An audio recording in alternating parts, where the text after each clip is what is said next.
Telugu digital media network లో political కేటగిరీలో number 1 కేవలం 72 గంటల్లో 1,50,00,000 వ్యూస్ పైగా పాపులర్ టీవీ నెట్వర్క్. ఇప్పుడు రియల్ ఎస్టేట్ లో ఎవరైనా ఇన్వెస్ట్ చేయాలి అనుకున్నారు అనుకోండి, ఓకే. మరి ఆ టైంలో ఆపర్చునిటీస్ అనేవి ఎలా ఉన్నాయి? ఏ టైంలో ఉంటారు ఇప్పుడు ప్రెజెంట్? సో ఎనీ టైం ఇప్పుడు ఎవరైనా ఇప్పుడు రియల్ ఎస్టేట్ లో ఇన్వెస్ట్ చేద్దాం అనుకుంటున్నారు, ఓకే. మరి వాళ్ళకి ఎటువంటి ఆపర్చునిటీస్ ఉన్నాయంటారు, లేకపోతే ఎటువంటి ఆప్షన్స్ ఉంటాయంటారు? ఇప్పుడు అండి రియల్ ఎస్టేట్లో ఇన్వెస్ట్ చేయడం అనేది కొంచెం రిస్కీ ప్రాసెస్. ఇది ఓకే. చాలా రిస్కీ ప్రాసెస్. మీరు ఇన్వెస్ట్మెంట్ చేసే ముందు బాగా ఆలోచించాలి.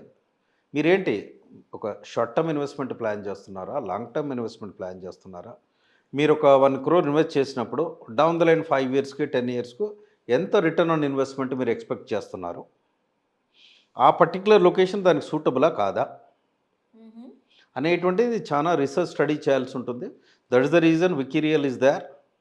మీరు వికీరియల్కి వెళ్ళొచ్చు, WIKRELIN wikirial.in అనే వెబ్సైట్కి వెళ్ళొచ్చు. మీరు అందులో నాతో కాంటాక్ట్ అవ్వచ్చు. మేము రీసెర్చ్ బేస్డ్గా మేము అనాలిసిస్ చేసేసి ఆ ఏరియాలో ఉన్న డెవలప్మెంట్స్ ఏంటి, మీరు ఇన్వెస్ట్మెంట్ పెడితే రిటర్న్స్ వస్తాయా లేదనేది we will guide the people.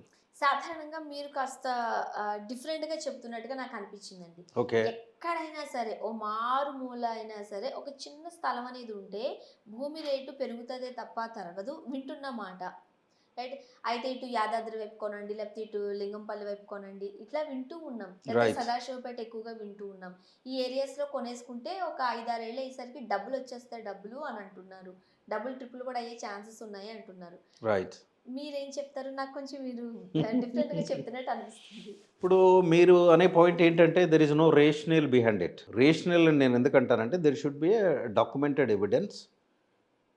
ఒక 5 సంవత్సరాల ముందు ఏం జరిగింది, 10 సంవత్సరాల కింద ఏం జరిగింది అనేది మనం ఒక డాక్యుమెంటెడ్ ఎవిడెన్స్ ద్వారా మనం రీసెర్చ్ బేస్డ్గా వెళ్తే, మీరు అన్నట్టు ఏ ఏరియాలో పెట్టగానే 5 సంవత్సరాలకి డబుల్ అవుతుంది అంటే, ఆ డబుల్ అనేది what is the meaning behind it? మీరు ఒక 10,000 గజం కొన్నారండి, అది 20,000 అయిందంటే what is the reason behind it? ఆ చుట్టుపక్కల ఏమొచ్చిందని పెరిగింది. రైట్. మై అండర్స్టాండ్ ఈజ్ అక్కడ ఏంటంటే హైప్ క్రియేట్ చేస్తారండి. That is only the way people are doing it. ఇప్పుడు మీరు ఒక ప్లాట్ కానివ్వండి, సమ్ ఇన్వెస్ట్మెంట్ 5,000 గజం అని చెప్పారండి, ఇనిషియల్ బుకింగ్స్. ఓకే. ఓకే. మీరు ఒక 100 బుకింగ్స్ అయిన తర్వాత 2 months తర్వాత అది 8,000కి వెళ్ళింది అంటారు. ఎందుకంటే మీరు కొంటున్నారు కాబట్టి, ఆ ఫస్ట్ పర్సన్ కొన్నాడు 5,000 కాబట్టి, అరే మనకు 3,000 పెరిగింది అని అతను హ్యాపీ ఫీల్ అవ్వాలని that's what people will sell at 8,000 rupees. That is not the what is the rational behind it? That's what my question to all the builders. Even consumers కూడా, investors కూడా be careful while investing in real estate in Hyderabad. So ఇది తెలియదు ఎవరికి. ఇది ఏంటంటే మీరు ఎక్కడ ఇప్పుడు యాదాద్రి అన్నారు, యాదాద్రి పాయింట్ ఏంటండి? That is only A temple place. Morning వెళ్తాం, దర్శనం చేసుకుంటాం, విల్ కమ్ బ్యాక్.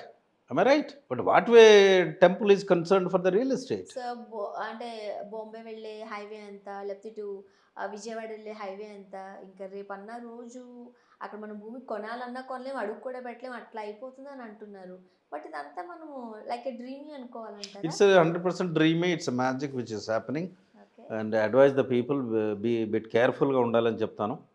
మీరు అడ్వైస్ కావాలంటే వికీరియల్కి రమ్మని చెప్తాను. నేను మాట్లాడేది డేటాతో మాట్లాడుతున్నానండి. ఎందుకంటే ఈరోజు ఎవరైనా ఇదివరకు కొన్న వ్యక్తులు కూడా వాళ్ళు వెళ్ళి అమ్మాలనే పరిస్థితిలో కొనేవాళ్ళు లేరండి. మీరు 10,000 గజం కొన్నారండి, బట్ టుడే మీరు అమ్మాలనుకుంటే అది 5,000కి అడుగుతున్నారు. అంతే. కాబట్టి real estate has going to crash in Hyderabad. దానికి చాలా పారామీటర్స్ ఉన్నాయి. మనం మాట్లాడితే supply is huge then the demand.